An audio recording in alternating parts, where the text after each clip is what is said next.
अब हम पढ़ेंगे Sturm Liouville problems, boundary value problem की जो एक स्पेशल इक्वेशन होती हैं।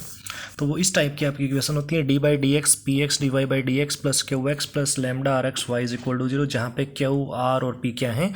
फंक्शंस हैं एक्स के। तो इसमें ये आपकी डिफरेंशियल गिवन दी हुई है और ये आपकी बाउंड्री कंडीशंस हैं। तो इस इक्वेशन को आप इस प्रकार लिख सकते हैं, ये आपकी कौन सी इक्वेशन है, कॉची आइलर इक्वेशन, जो आपने छोटी क्लासेस में पढ़ रखी है, जहाँ पे आप होमोजीनियस लीनियर डिफरेंशियल इक्वेशन को linear differential equation of with constant coefficient के अंदर आप कन्वर्ट कर देते, z is equal to log x वगैरह पुट करके, ठीक है। तो मैं वो डायरेक्ट यहाँ पे कर रहा हूँ,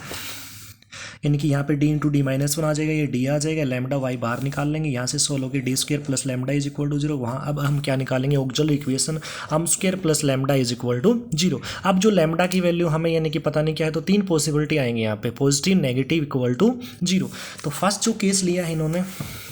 जो फर्स्ट केस लेंगे वो ले लिया हमने कि जो आप पहले ले रहे हो लैम्डा, आपने क्या ले लिया, नेगेटिव। तो लैम्डा को हमने क्या मान लिया, माइनस म्यू स्क्वायर, म्यू आपका कोई पॉजिटिव नंबर है। तो m square is equal to कितना हो जाएगा, म्यू स्क्वायर हो जाएगा, एम की वैल्यू कितनी है प्लस माइनस म्यू, तो वाई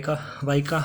जो मान है यानी कि वैल्यू है वो ये आ जाएगी। जैसे यानी कि वहाँ पे आप z is equal to log x put करते हो ना, दैट मीन्स यानी कि x is equal to e z. ये आपको वैसे समझाने के लिए, जैसे कोई भी इक्वेशन है उसके आप रूट निकालते हो, जब इक्वेशन के m1 m2 रूट आते हो तो क्या लिखते हो आप, c1 em1 z plus c2 e2 m2 z, क्योंकि अब z x को z में कन्वर्ट कर रखे आपने, वापस यानी कि z की जगह आप log x पुट करेंगे तो ये m1 ऊपर चला जाएगा, log से कैंसिल, यानी कि इस प्रकार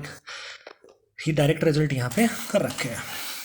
अब बाउंड्री कंडीशन है y की वैल्यू 1 पे 0, y इज इक्वल टू पाई पे 0, ये यहाँ पे अप्लाई करोगे, सिंपल कैलकुलेशन है। यहाँ पे सोल्व करने के बाद में c1 c2 की वैल्यू 0 आ जाएंगी, दैट मीन्स यानी कि जो आपका सोल्यूशन क्या आया, ट्राइवल सोल्यूशन आया, और ट्राइवल सोल्यूशन के ऊपर आइगन फंक्शन वैल्यू आपकी एग्जिस्ट नहीं होंगी, that means lambda less than 0 पे आइगन वैल्यू नहीं है। अब सेकंड केस लेते हैं, लैम्डा इज इक्वल टू 0, तो एम स्क्वायर आपका 0 हो जाएगा। तो इस प्रकार आप कर लोगे, ये मैंने यहाँ पे लिंक दे दिया आपको, जब सेम रूट हो बाउंड्री कंडीशन लगाओगे, इसमें भी यानी कि दोनों रूट की वैल्यू क्या आ जाएंगी, 0 आ जाएंगी। तो आपकी इसमें भी यानी कि लैम्डा इज इक्वल टू 0 पे भी आइगन वैल्यू कोई भी नहीं होगी।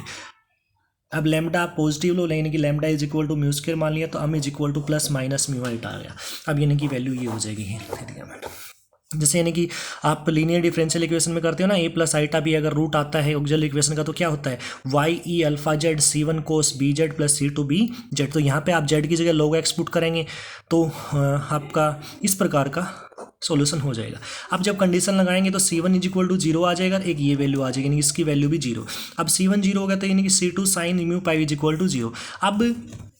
आपका क्या है, यहाँ पे c2 को 0 नहीं ले सकते क्योंकि ट्राइवली सॉल्यूशन हो जाएगा, तो आप नॉन ट्राइवल करना चाहेंगे, तो साइन म्यू पाई आपको कितना कर देंगे हम, इज इक्वल टू 0 कर देंगे, तो mu pi is equal to कितना हो जाएगा, अन पाई, अन आपका क्या है इंटीजर, तो म्यू की वैल्यू कितनी आ गई आपकी अन, तो आइगन वैल्यू कितनी आ गई अन स्क्वायर, इसके कोरस्पॉन्डिंग हम आइगन फंक्शन निकाल लेंगे। जैसे यानी कि जो आपका सोल्यूशन कितना हो गया था, y is equal to c2 sine of mu log x, तो यानी कि म्यू की वैल्यू आपने यहाँ पे इनपुट कर दी और ये सी एन कोरस्पॉन्डिंग फंक्शन लेने के लिए कर दिया, ये आपका क्या हो जाएगा, सोल्यूशन हो जाएगा भाई, ठीक है।